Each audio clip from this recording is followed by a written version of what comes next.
The night was heavy with silence, and the crickets in the bushes cried as if they carried the grief of 1,000 forgotten souls.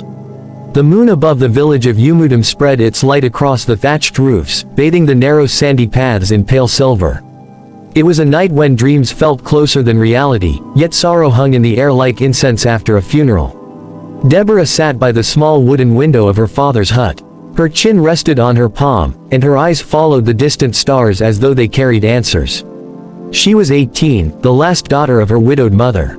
In her gaze was a mixture of innocence and burden, innocence of a heart still untouched by the fullness of love, but burden of a soul weighed down by poverty, by expectations, and by a pain she dared not name. For weeks, her mother had been whispering that Deborah's bride price must be prepared. Men had begun to knock, their footsteps loud, their voices firm. But Deborah's heart did not beat for any of them. Her heart only knew Harrison. Harrison was the son of a struggling fisherman. His father drowned when he was 10, and his mother had carried life with broken shoulders ever since. He was 24, tall, with eyes that often spoke more than his lips. He was not rich, not powerful, but there was a gentleness in his smile that could heal wounds Deborah never showed the world. They had known each other since childhood, chasing dragonflies by the stream, running barefoot on the hot sand, sharing roasted corn beneath mango trees. But childhood had long melted into the quiet fire of adulthood, and now every glance they exchanged carried weight, every silence between them screamed louder than thunder. Yet, love in Umudam was rarely enough. A man's worth was measured by goats, yam barns, and gold coins. Harrison had none of these. What he had was a heart that beat fiercely for Deborah, and the courage to dream of her in a world where dreams were easily killed. And Deborah, though still bound by fear and duty, dreamed too. That night, Harrison came. He came quietly, moving like a shadow, his bare feet pressing the sand with caution. He stood under the udala tree outside her window and whispered her name.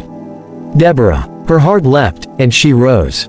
Their meetings were secret, for her mother had warned her sternly that she must not waste time with a poor man who cannot even feed himself. Yet the warnings only deepened Deborah's longing. She stepped out of the hut, her wrapper tied loosely around her chest, her hair braided into neat cornrows. The sight of him in the moonlight almost broke her, the way his eyes glowed with hunger not for food, but for her.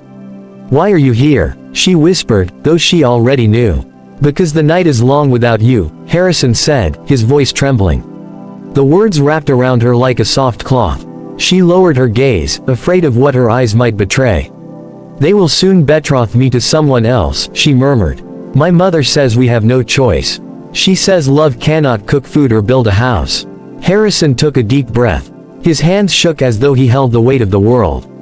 "Deborah, I may not have yam barns. I may not have goats. But I have my heart. And if you will let me, I will give you all of it. Even if the world laughs at me. Even if your family rejects me. I will give it to you, whole." Tears burned Deborah's eyes. She wanted to run into his arms, but fear kept her still. "Love does not pay bride price," she said softly, her voice breaking. Harrison stepped closer. His eyes searched hers as though searching for home. He raised his hand but stopped midway, trembling with restraint. Then, as if the night itself urged him on, he touched her cheek. It was the first time his skin met hers with such intent, and in that touch, they both felt the truth of their bond, fragile, forbidden, yet undeniable. He whispered, "If I cannot have the world, let me have this moment. Just one night, Deborah. A virgin night of truth, of stolen kisses, of embrace that will remind us that love, even when crushed, still lives." Her tears fell freely then, but she nodded. And under the moon of Umudam, their story began to write itself with fire and sorrow. The old abandoned hut by the stream became their secret place. It smelled of dust and forgotten memories, but in it they found freedom.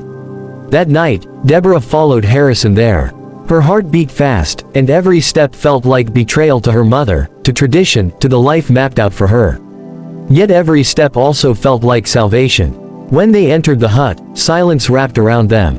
Harrison lit a small lantern, and its glow painted their faces with softness. They sat on the mat, facing each other. Neither spoke at first. Their eyes spoke enough, eyes filled with longing, with fear, with defiance. "Deborah," Harrison said finally, his voice hoarse, "I don't want to hurt you. I only want to hold you." She nodded, her lips trembling. "I am afraid." But with you, I want to be brave. And then, slowly, as if the night itself demanded gentleness, they leaned closer. Their lips met in a kiss so tender, so hesitant, that it felt like a prayer. A kiss stolen from the jaws of duty, stolen from the hands of tradition. Deborah's tears mixed with the warmth of that kiss. It was not the kiss of lust, but of two broken souls clinging to each other. It was the kiss of love trying to breathe in a world determined to suffocate it. Harrison pulled her into his arms. The embrace was strong, trembling, desperate. In that embrace, they felt the power of love, the power of sacrifice, the power of choosing pain together instead of safety apart. The night became a blur of whispers, of tears, of trembling touches that spoke more than words. They did not cross the final line. Deborah remained a virgin, but their souls were laid bare before each other. It was a night that would never leave them. A virgin night. A night of stolen kisses. A night where love defied the world, even if only for a moment. Morning came too quickly. Deborah returned home with swollen eyes, her lips still burning from Harrison's kiss. Her mother noticed, suspicion rising in her gaze. "What foolishness have you been doing?" her mother demanded. Deborah shook her head, hiding her tears. But her silence was enough. Word soon spread in the village, whispers that Deborah had been seen near the old hut, whispers that she was wasting her purity on a poor fisherman's son. The elders grew restless. Suitors withdrew their offers. Her mother wailed, beating her chest, crying that her daughter had ruined her chances.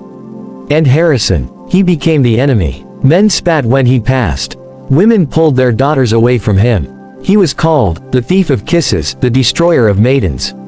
But Harrison stood tall, even in shame. He declared openly that his love for Deborah was pure, that he had not defiled her, that he had only kissed her, only held her. But in Umudum, a kiss was enough to stain. One evening, Deborah's mother dragged her by the arm. "You will marry Chief Okori. He has paid part of your bride price. Harrison will not feed us. Do you hear me?" Deborah fell to her knees, weeping. "Mama, I beg you. My heart belongs to Harrison. Do not sell me to a man I do not love." Her mother slapped her, her tears mixing with anger. "Love does not buy food, Deborah. Love does not keep the rain from entering our roof." And so, Deborah was locked inside the hut. Days turned to weeks. She did not see Harrison. The nights were long and cruel. Her heart ached for his embrace, for the memory of his kiss. But Harrison did not give up. One night, he came again, standing beneath her window. His voice was a whisper carried by the wind. "Deborah." Her tears burst at the sound of his voice. "I cannot reach you," he said, his voice breaking. "But remember our night. Remember our stolen kisses. Remember that even if they take you from me, you were loved, truly loved." That is the power of embrace. It cannot be broken by walls, or by chains, or by time. Deborah pressed her palm against the window, though he could not touch it. And that was the last night they spoke. Years later, Chief Okori married Deborah. She lived in his big house, surrounded by wealth but drowned in emptiness. She bore him children, but her heart was never his. At night, when the house grew quiet, she would remember Harrison. She would remember the virgin night, the stolen kisses, the embrace that gave her strength when the world took everything else. Harrison never married. He lived by the river, his life simple, his heart forever tied to the memory of Deborah. People said he had become a madman, always looking at the moon, always whispering her name. But he was not mad. He was in love, and in the end, love, though broken, remained. Theirs was not a story of happy endings. It was a story of love sacrificed on the altar of duty, of pain born out of choices forced by poverty, of stolen moments that became lifetimes of memory. Yet it was also a story of the power of embrace, how one night, one kiss, one touch, could carry a heart through years of sorrow. Deborah and Harrison never belonged to each other in the eyes of the world. But in the eyes of the night, in the eyes of the moon, they were eternal. Because love, though wounded, does not die.